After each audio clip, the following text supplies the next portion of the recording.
ஓம் திருச்சிற்றம்பலம். சிவய நம.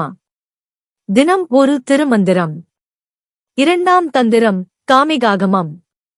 மந்திரம் 39. தொகுதி 22.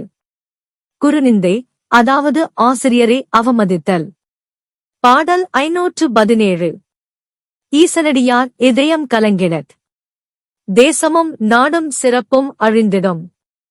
வாசவன் பீடமும் மாமன்னர் பீடமும் நாசமதாகுமே நன்னந்தி ஆணையே. பொருள்: ஈசன் அடியார்கள் மனம் கலங்கும்படியாக சமுதாயம் நடந்து கொண்டால் அந்த தேசமும் நாடும் அதன் சிறப்புகள் அனைத்தும் அழிந்துவிடும்.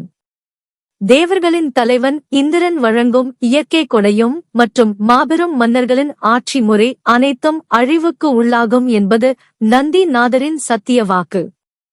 Meaning: if society behaves in a way that disturbs the minds of the devotees of Shiva, that nation, the city, and all its virtues will be destroyed. The natural gifts bestowed by Indra, the leader of the gods, and the rule of great kings will all be truly destroyed, says Nandinath. யாம் பெற்ற இன்பம் பெருக இவ்வையகம். இணைந்திருங்கள், மற்றவர்களுக்கும் பகிர்ந்திருங்கள். May the joy we have received be experienced by the whole world. Stay united and share it with others. உங்களுக்கு இந்த video பிடித்திருந்தால் மற்றவர்களுக்கு ஷேர் செய்து நீங்களும் சப்ஸ்கிரைப் செய்து சிவன் அருள் பெறுங்கள். Presented by Subha Srinivasan. தமிழ் இலக்கிய பாசறை, கோவை. நன்றி, வணக்கம்.